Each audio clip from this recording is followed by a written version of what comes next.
Hello and welcome to podcast number 5 of the Ladies Best Life podcast.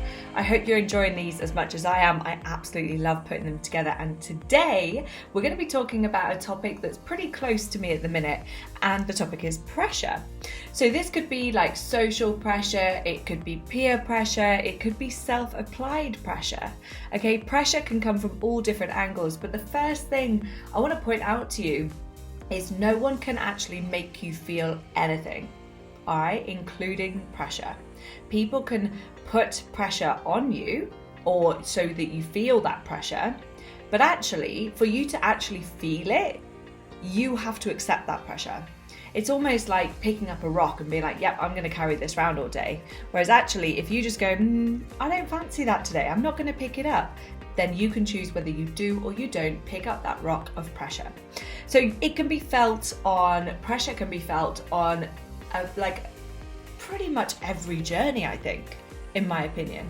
It can be felt on when you're deciding to make some changes to your lifestyle and you want to get a bit fitter, a bit healthier, and you maybe stop going to the pub so much, or you stop drinking so much alcohol throughout the week, or maybe you're going for a walk before work, or you're saying no to donuts at work, or, you know, in so many different scenarios. Even another one that we're kind of experiencing at the minute is pressure to have children, to do a societal norm, to get married, to follow the blueprint. You know, there are these pressures absolutely everywhere. And I think it takes courage and confidence and certainty, all the C's, for you to not feel those things, okay? And we're going to get into that a little bit more today. So you can feel these on a multitude of different journeys, and it is up to you whether you feel it or not. So on June the 22nd this year, I decided to do a year of no alcohol. The reason for that was I obviously run the coaching club, and I am leading and inspiring and educating a group of women who are so inspirational to me. And what I was experiencing was every time I drank, which wasn't often, it would be a payoff for my energy. So for the next, 3 or 4 days, my energy would be low, my emotions would be all over the shop, and I just did not feel good. So I went out with my mum and had 2 glasses of wine on the 21st of June, woke up the next morning, 2 glasses of wine, guys, 2 glasses, right? Woke up the next morning, felt like utter shit. And I was like, today's the day. I'm not going to drink anymore. It's one of those moments, isn't it? I've, partied so much when I was younger, been to all of the raves, all of the festivals. Alcohol did not bother me then. I could drink and then go and, the next day go and do whatever. I had no kind of, I don't even think a hangover existed to me then. But as I've got fitter, as my body's changed, I've got more muscle, I think I've put better things in my body, like better nutrients and less alcohol. I've really noticed a correlation from that, obviously, and bigger hangovers. So on the 22nd, I was like, right, I'm doing it. I'm going to do it for charity, and I'm going to do a whole year. And what led me to do this particular challenge was not only, because of the hangovers, but it was also because of so many people going, oh, I couldn't do that. Wouldn't you miss a glass of wine on a Friday night? Oh no, wouldn't want it. Why would you want to do that? All these people chirping up to a decision and an action that I wanted to make. And I was like, I've never been one for being told what to do or how to live my life. I don't know where that comes from, but it's definitely some trait that I have. And these people going, oh, don't know why you'd want to do that. Me. I was like, whoa, I want to do it more. And that's what led me to it.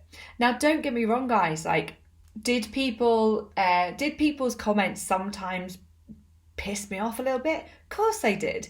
Did they make me question whether I could do it? Of course they did. People would be like, because James and I haven't long been back from Lagos, a beautiful place in Portugal, and we didn't drink whilst we were out there. And everyone was like, did you not have one? No. And I tell you what, we had the best time.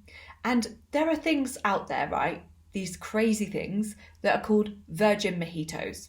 And they are the absolute bee's knees. And I personally don't think they really taste any different to mojitos. I can't remember what a mojito tastes like now. I just remember a virgin mojito.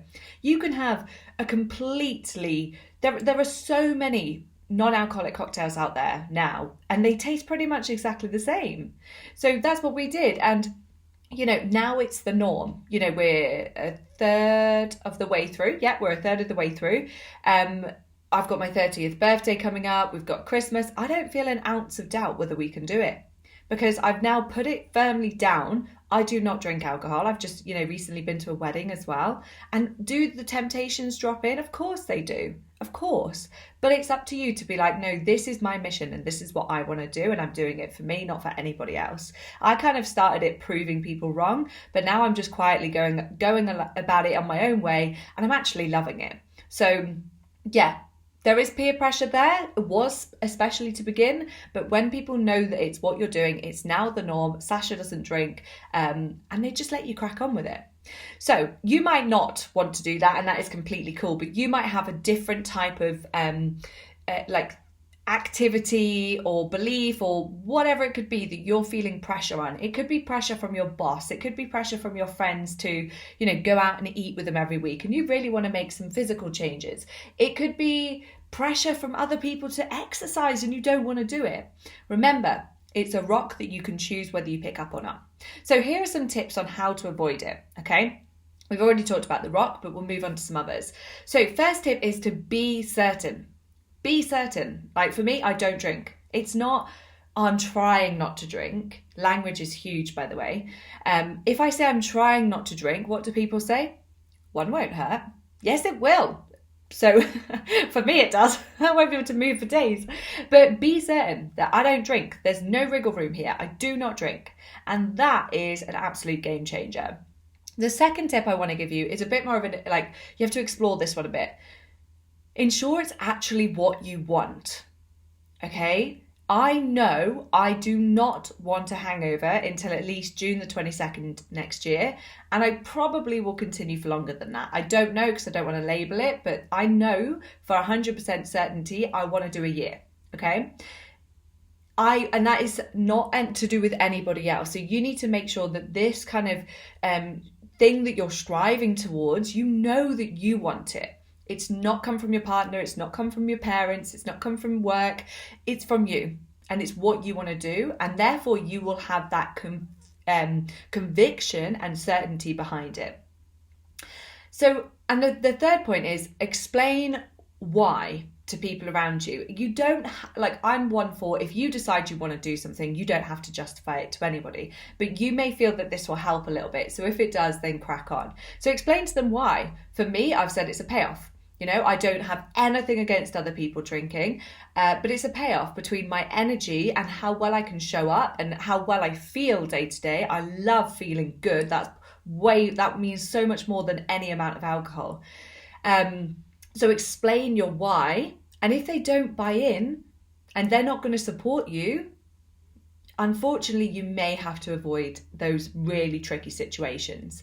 So for me, if I didn't have friends who were giving me this permission, although I don't ask them for it, but if they were going to make life tricky, basically, and offer me drinks or, get me a proper mojito instead of a virgin mojito, I would probably have to end up avoiding those situations, okay?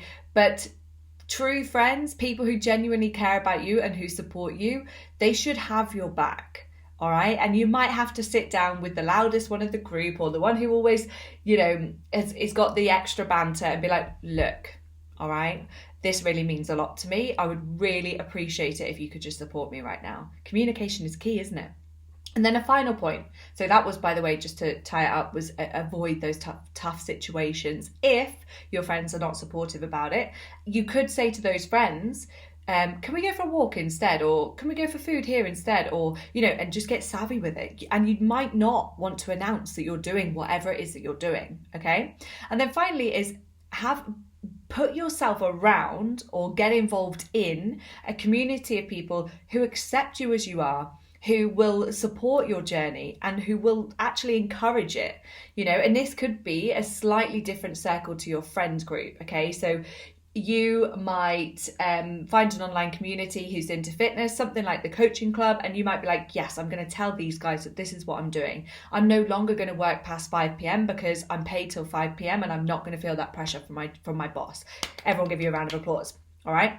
It could be, I'm going to try and go vegan for a month and I'm not going to tell anybody. I'm just going to change the way I'm eating and say that I'm trying to increase my fruit and veg a little bit. There are ways to be savvy around this 100%. So being around a community who accept it, having friends around you who know what you're doing and who buy into it and support you, knowing that you 100% want this and it is for you, whatever this might be. Remember, pressure can be felt in a multitude of different areas, and be certain. Yeah, with your language and with your conviction, with your confidence, the way that you show up, be certain there is no wriggle room here. So I hope that helps today on pressure, and I hope it gives you a bit of insight into, whatever it is that you're feeling is actually created by self, especially if it's that self-applied pressure. And a word I want you to listen out for is should. I should do this. I should do that. Should is an external force, okay? And it's not usually coming from ourselves. Okay, so think about what it is that you're feeling pressurized by. Have a little think about it. And if you're unsure or you don't know how to action this kind of reduction of pressure, pop me a message. Have an incredible week.